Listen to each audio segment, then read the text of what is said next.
So, the Oscars are back in season, baby! And with it comes a new slew of Best Picture nominees to rank. This is an important year for the Oscars to exist because this is the year that movies came back. But I used that line already. In fact, I have talked about a lot of these movies already. I'm very lonely. If only I had a friend who I often collaborate with to help me out, to lend this video with spice and a new perspective. If only I had a friend like that. Weird that you don't, considering you're so charismatic. Oh, it's my review buddy and freaking collaborator, Nitish. What are you doing here? In my house. Hello, I'm Nitish. I think Mark is very smart and very handsome. I'm not saying these things only because Mark was the one who wrote the introduction. Yes! Good. Here's how this one is gonna work. I've ranked the nominees, Nitish has ranked the nominees, and using the power of Google Sheets, we have formed a new list out of the averages of our two scores. Together we have created an objectively correct list. Objectively. And if you really disagree with any of our picks, blame Nitish. Here's his email.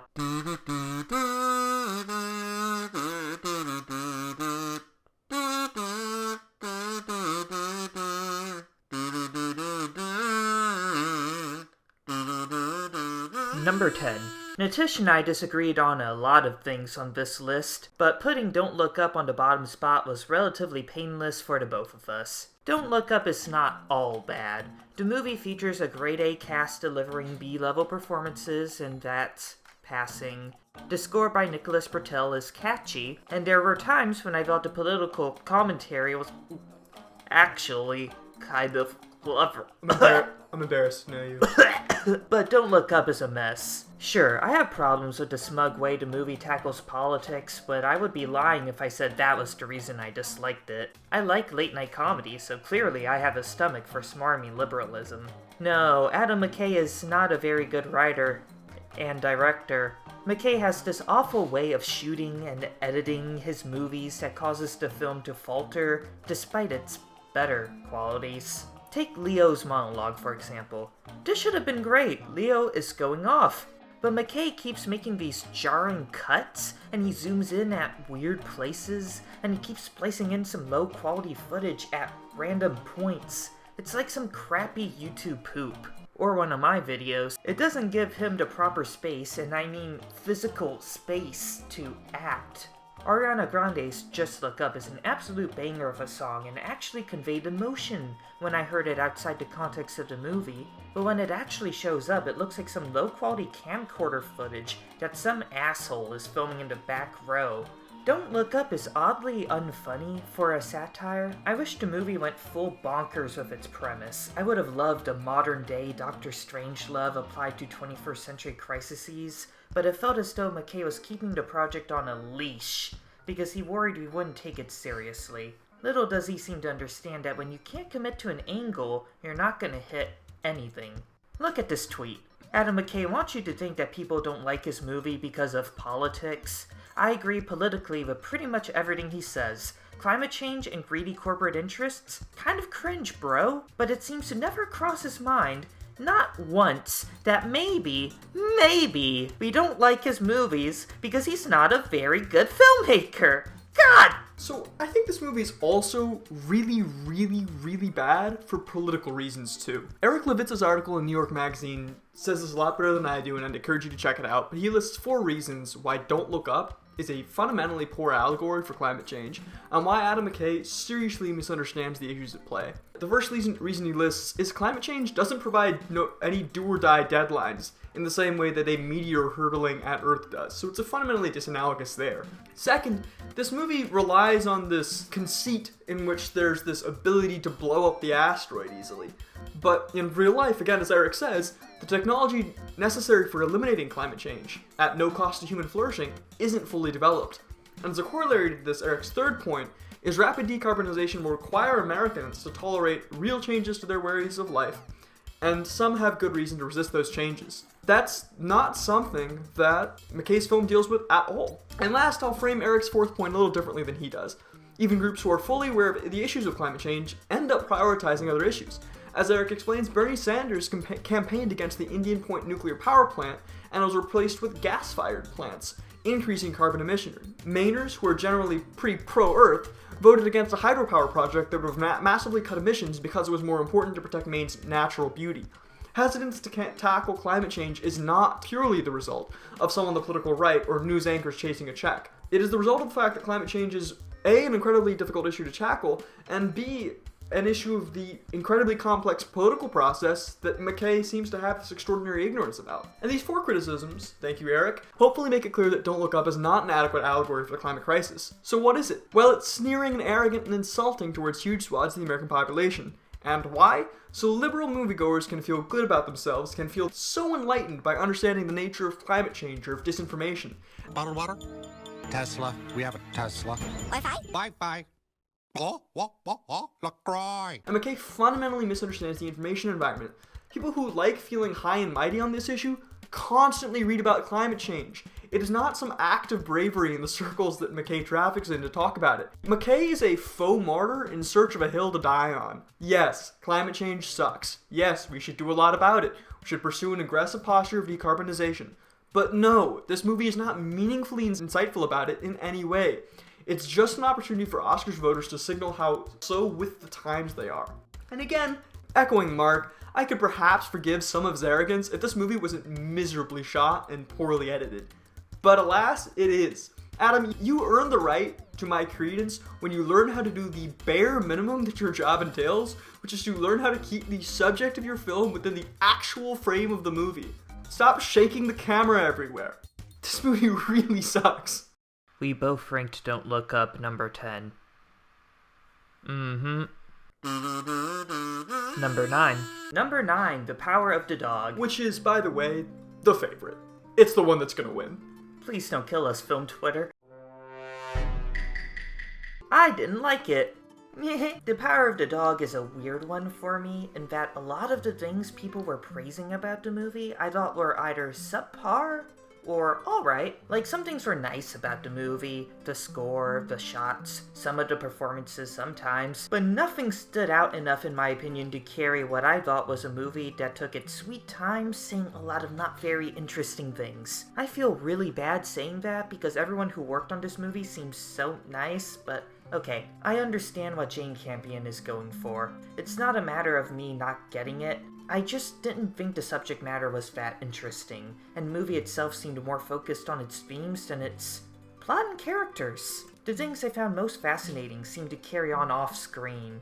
Instead, we got a lot of symbolic I don't necessarily want to be contrarian on this one. I wanted to like this movie like so many others did.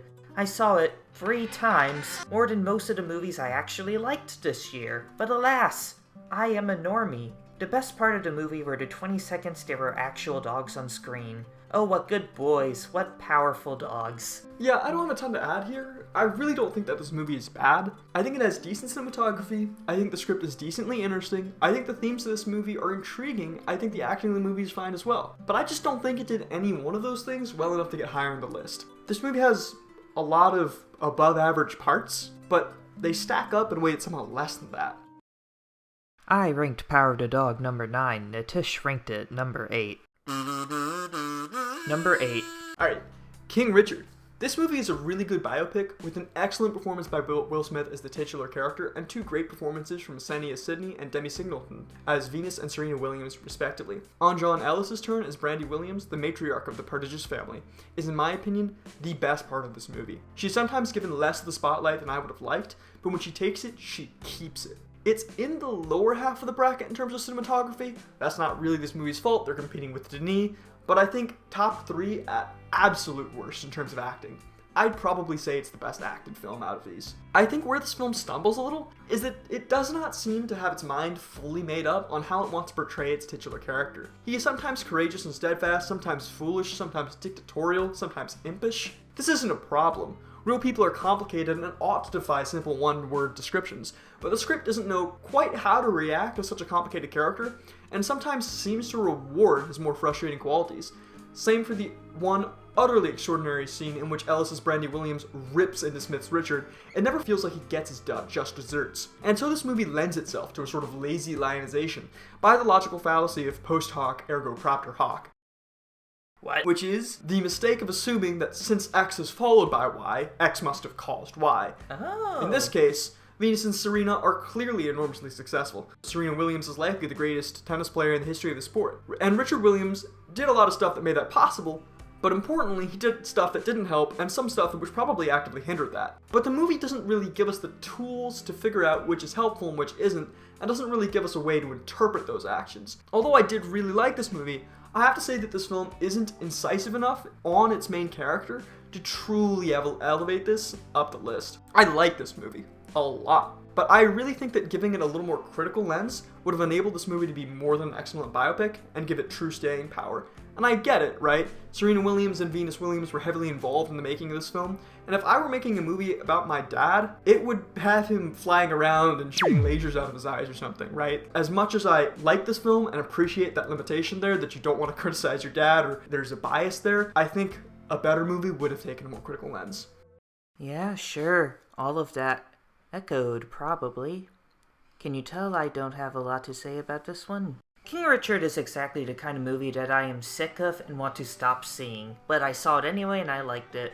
Of course I did. Look at this poster. I'm not some sort of heartless monster. I'm not Nitish. Hey! It was very good for what it is. A sports drama biopic. Yeah, Nitish doesn't like musicals, and I don't like sports drama biopics. Biases aside, I'm pretty sure most people can agree that King Richard does not have all that many unique things to offer. King Richard is cookie cutter, factory manufactured inspiration and feels. The film is impossible to hate, but hard to love. Well, that is, except for the performances. The entire cast is stellar in this movie. The performances in King Richard are, as a whole, probably the best out of any other movie on this list, but both of us agreed the movie itself was only 8th best. Number 7, West Side Story. West Side Story only made the 7th spot, and it's Nitish's fault. My credit. It was my number 4. You know what to do, theater kids. Your time has come. Well, okay, to be fair, the movie does have problems. The story is a bit to be desired at points, and the romance is... She sleeps with the murderer of her brother 30 seconds after the murder has happened. Oopsie. But I still have a lot of praise for the film. I never thought any film this year would snipe Dune as the best looking movie of the year, but I thought the amazingly intricate set pieces...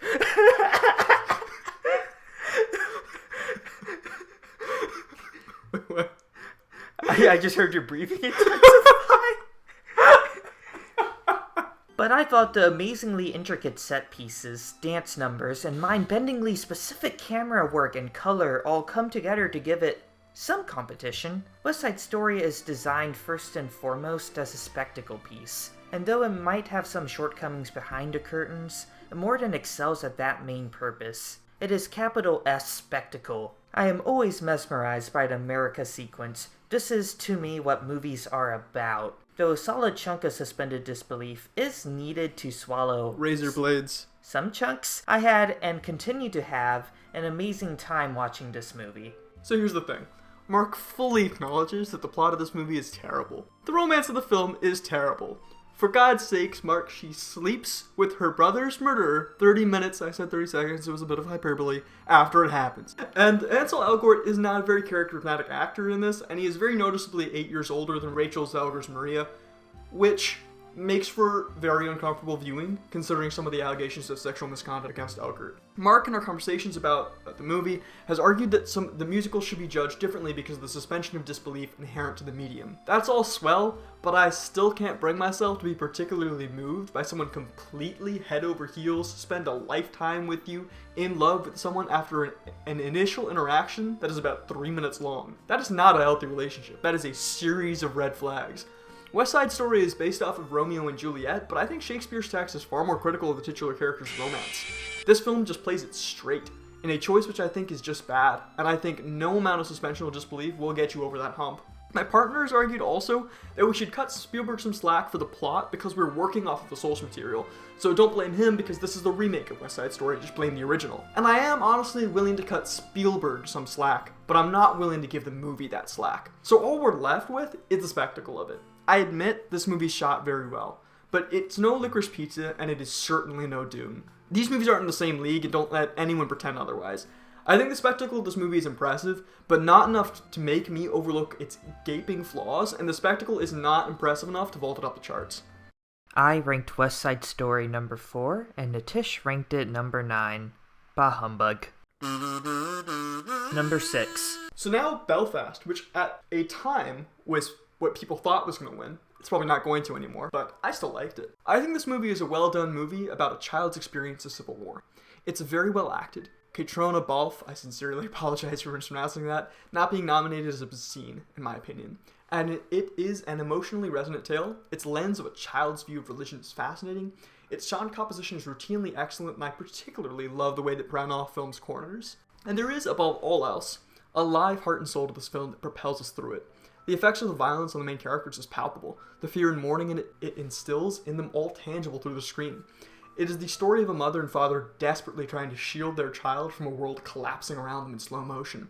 They don't manage to hide it from him. He sees what's happening and is profoundly affected by it. But he comes out alive and safe even if he has to abandon the home he loves. It is at once sorrowful and triumphant. But this film is much too short. Branagh doesn't allow the very important emotional beats he has to linger and develop. He doesn't add the extra few frames on every shot. He doesn't add a few more interactions that would give us an extra window into some of the themes that he's discussing. Branagh is discussing truly fascinating things here, and it is a shame that we don't get more of it.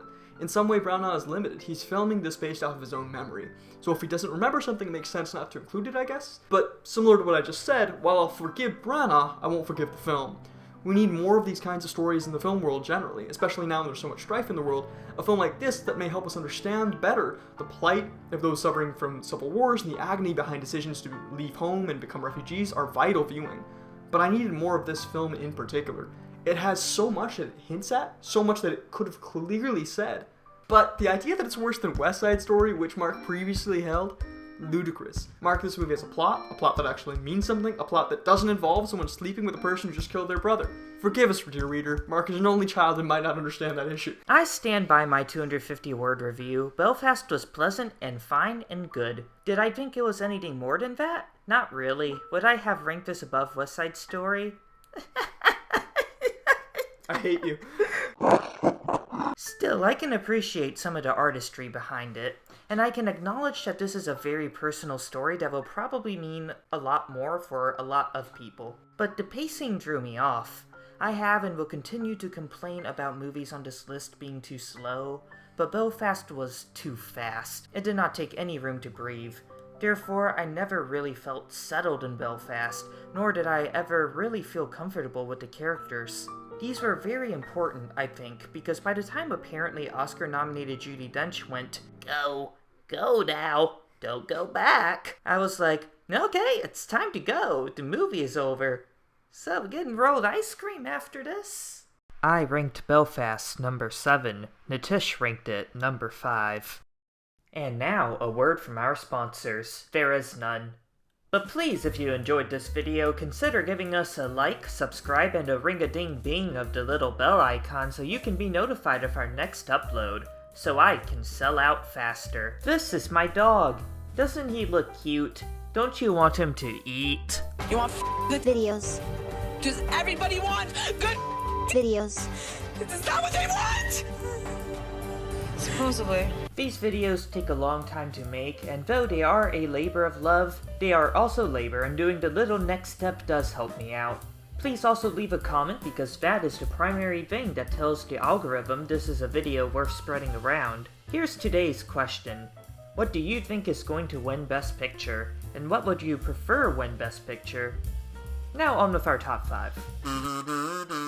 Number 5. Number 5 is Coda. Coda is so good, I love it so much, and I'm having a hard time explaining why. It is definitely the sort of feel-good movie I have already seen time after time after time again, and from a filmmaking point of view, Coda is about as maverick as a slice of white bread. But sometimes white bread comes in clutch, and rarely am I not in the mood to eat it. Loving you. Coda. And I love bread. That is to say, Coda is the most delightful movie in the catalog. It is funny, inspiring, and tear-jerking.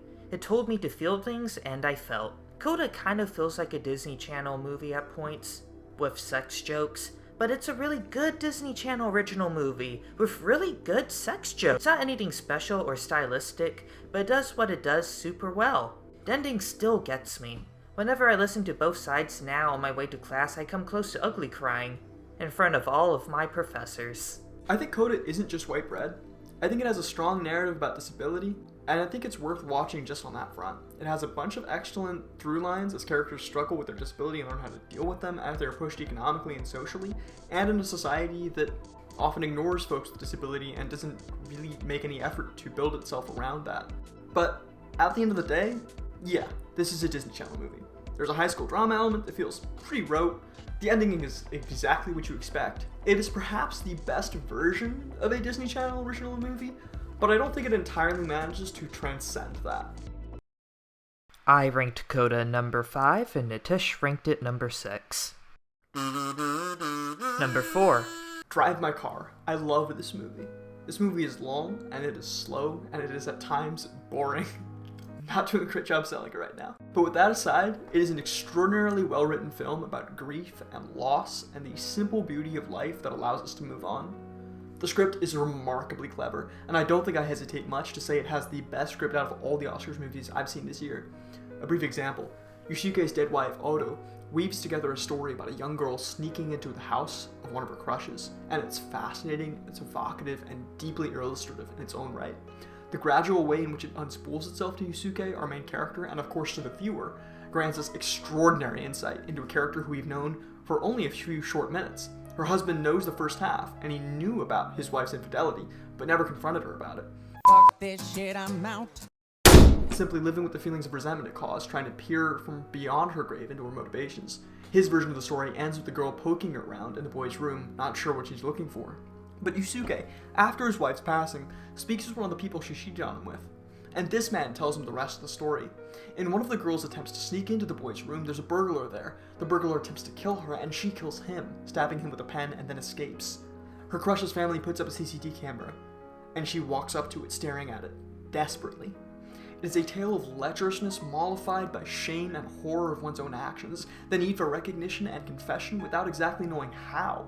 It is perhaps a cathartic confession of the regret of infidelity, a truth unspoken during her life, buried within her and with her. And this truth can only be delivered through the abstraction of a story. This confession only made whole by the joining of two halves of that story. She confessed the lust to her husband, but the shame to the participant in the affair. It is fascinating, impeccable, and relentlessly creative writing, and this is only a small peek. The way that the film deals with redemption from grief and the power of art is astonishing. But, as impressed as I am with this movie's merits, I am still disappointed by its shortcomings. I don't think pacing was necessarily the problem. I think we needed the time to process, and in a story about the long-term survival in the midst of grief, time to reflect seems a necessary component of the emotional filmmaking at play. But the direction of the movie in those passive moments of reflection isn't good enough, I'm afraid, to turn this movie into an instant classic. Shot composition is a little lacking here, and while that's not a serious sin in a less ambitious film, in this one it does pose a more critical issue, as our eyes drift off the screen precisely when the film is asking us to use our brains the most. Drive My Car is a masterpiece, don't doubt that, but it requires more work out of you than most of the films this year. It is super rewarding, but this film does not make that work as easy as it could have, had it just had a little more engaging direction. I would like to follow up on Nitish's detailed and highly analytical review with the following. Beep beep. I don't think I like this one as much as Nitish, but that is mostly a taste sort of thing. Drive My Car is an absolute work of art. Even though it is not for everyone, it is slow and dense and sort of meandering in the way it sets up its arcs and philosophy. The opening credits appear 50 minutes into the movie. Oh my god. All the while, though I can point to a wide array of excellent shots, the film does look quite gorgeous. It does not quite go above and beyond enough to make up for its slow and dialogue-dense nature. It felt like a script first and a movie second. With that said, the writing is phenomenal. I might agree with Nitish in saying this is the best screenplay of these nominees. It is morbidly fascinating to gradually learn more about these characters who otherwise seem so reserved and closed off. And as each layer is peeled away, we find unexpected beauties and horrors alike, within both living and dead. You will need to invest a good amount of time before you really start to feel this movie, but the moment it starts to click with you, there is no going back. Don't let the artsy presentation fool you, dear viewer. The drama is juicy, and some tea gets spilled. Nitish ranked it number 4, and though I ranked it number 6, I would still be very happy if this one won. Number 3. So this is Licorice Pizza. I can't exactly say PTA is firing on all cylinders with this one, because when he did do that, he made There Will Be Blood, which is the greatest American movie ever made. This is, at absolute best, Anderson's 3rd best film, but to be clear, it's a film that most filmmakers would give an arm and a leg to make. It is first immaculately directed, but it was directed by Paul Thomas Anderson, so I repeat myself unnecessarily. Its use of color is phenomenal. Anderson has long had a trademark patience with his camera, and a penchant for these beautiful tracking shots. This is a slice of life film, filled with the wacky and zany adventures of a young teenager constantly trying to score a quick buck and endear himself to his crush. I don't really know how to describe the way that this movie works. It's much too creative, too unique for that, but I can sort of get at how it felt. Licorice Pizza settles into your body like spring breeze, inhabiting airy spaces in your lungs, occasionally pulling that air out in bursts of uproarious laughter, like in the Bradley Cooper scene. It felt like I was a kid again, filled with the delight of a world too large and full of curiosity to get a handle on. That wouldn't have totally been enough for this film, but Paul Thomas Anderson pivots Licorice Pizza at the end, and he manages to pull the air from your lungs into a dense lump in your gut with an unexpected emotional punch. The world suddenly feels damningly real, and the uncircumscribable universe of childish delights that Anderson had created in the first 5/6 of the film suddenly feels like it has monsters lurking behind every shadow. Anderson manages in what I think is an excellent ending, and it's a little controversial. I know Mark doesn't like the ending as much as I do, but I think he does manage to save that world that he creates. The film settles somewhere in between your gut and your lungs, an anchor tied to your spleen but uplifted and made weightless by those hundreds of bright balloons from Up. The world isn't as marvelous as we would have hoped, but nevertheless, perhaps we can find the right person to marvel at it with. Psst. Hey, come here, I have something to tell you. What is it? Want to know a spicy hot take? Yes. Paul Thomas Anderson is a very good filmmaker. What? Yeah, woo, I'm rebellious. Look at me go. I go to restaurants and I only tip 10% for bad service. Yuck. PTA allows all of his movies to breathe, utilizing long shots especially well in a hypnotizing sort of way that makes me forget I'm even seeing a movie to begin with. I feel like I'm right there with the characters. His dialogue, too, never fails to grab me. Hear people speak in a clever and funny way, even if I can't always tell why these lines are clever or funny. It's just, presto, I'm smiling. Licorice Pizza is like magic.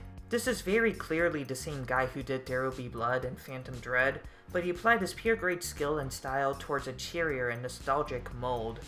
It's different from his usual work, but masterful all the same. Brief interjection here. It's a little more similar to his very early films, but still. However, I am still boggled by the last 5 minutes. I do not see what Nitish sees in it at all. Licorice Pizza seemed to me to be a movie about having fun in the moment and reveling in your nostalgia and childish delights, but also about being prepared to leave all that behind when it is time to define your own path.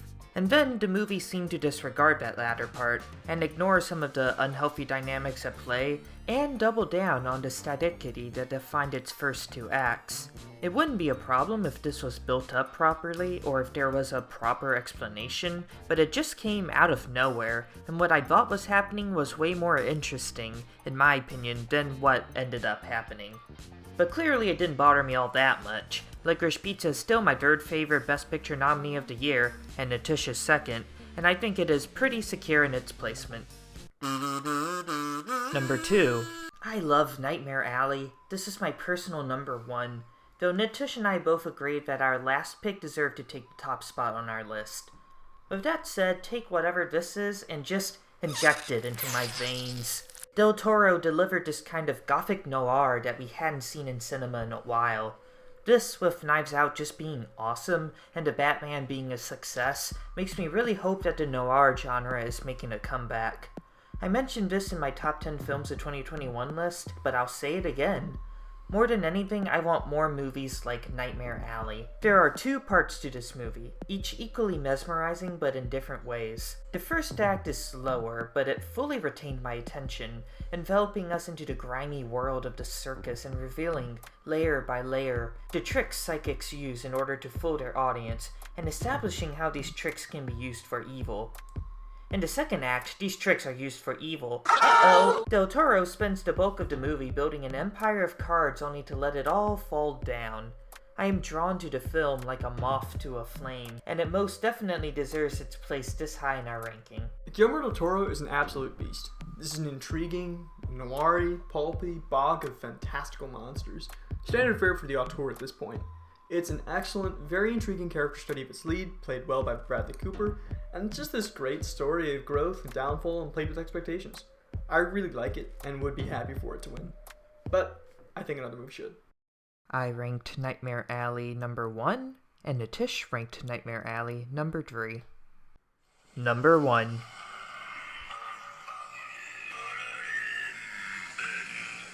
Our favorite movie is Dune. Copyright, don't get us. I have talked about Dune several times on this channel. For that reason, with every viewing, I struggle to find something to say about Dune that I haven't said before. It was the kind of movie the both of us had been craving for so long, a full cinematic experience that promised to give us a good time and fully delivered. Looking back, I found one of the major themes of the year 2021 was disappointment. Disappointment that COVID was still around, being a real stinker. Disappointment that a lot of films I was looking forward to weren't as good as I thought they were going to be. Disappointment that some of my favorite shows, The Owl House and Infinity Train, would get prematurely cancelled, but Dune was everything I wanted it to be. Thank God. I think Denis Villeneuve is to live action as Hayao Miyazaki is to animation. He has achieved a level of mastery and control over his craft that transcends all of his predecessors. He brings immersive worlds to life and seamlessly conveys all of the little details that make them tick, often with minimal exposition. And most importantly, he can make the camera do pretty things. I know, very elegant. At the very least, I think there is a case to be made that Denis is the filmmaker of the current era, and Dune just might be his magnum opus. Or I would say that if Dune Part 2 was not coming in 2023. Spoiler alert, that's probably going to be number 1 when we rank those Best Picture nominees too. Dear viewer, I love movies. So I'll repeat something from an earlier section of this review. Mark had the audacity to suggest that Spielberg's film West Side Story was as pretty as this one. I pulled up footage from Dune, and within a few seconds, Mark agreed that it simply wasn't close. Denis Villeneuve this year is in an entirely different league of his own. So what is the role of a director? Is it perhaps to craft a world for us to inhabit, into which we can escape? Never before has a make-believe world been so stunningly realized into each of its tiny details.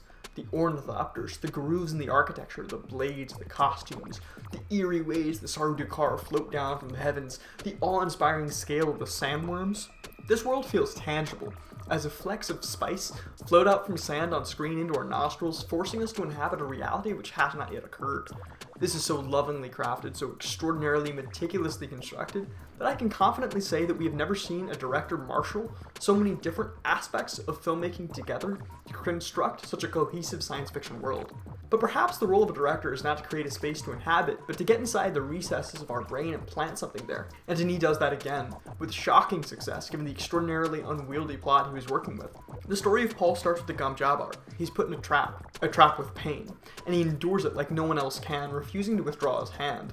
But then the canley between the Harkonnens and the Atreides starts, and the terrible future that only he can see starts to unfold around him, and then fold in on him, enveloping him. He tries to flee this trap, but at the end of the film, he is forced again to endure, to kill Jamis, a man who he knew was a good man, a potential friend. But Paul no longer has the luxury of friendship. He's murdering a part of himself, an innocent part, a childish part, afraid of the future. He's forced to wear the mantle of a slain father and even become something far greater and far more terrifying. The relentless pace of war drags on, and he cannot evade it. He is forced to become it. Dune is a story about truths we cannot escape. And maybe the role of director is just making things look cool. And by God, Denis Villeneuve is better at this than maybe anybody else who has ever touched a camera. It is an astonishing failure by the Academy that he was not nominated for Best Director. He deserved to win it, and deserved to win it handily. This movie looks dope as all hell. Remember that scene with the massive sandworm just swallowing the spice harvester? Or the ornithopters dropping out of midair? Or the Harkonnens rockets striking the Atreides base? Or the laser? It's insane. Beyond crafting a cohesive world, beyond taking a tome-like book and distilling it into a brilliant narrative, Denis has easily made the year's best filmed film. So yeah, stop playing, just give it to Dune. See you next year, folks.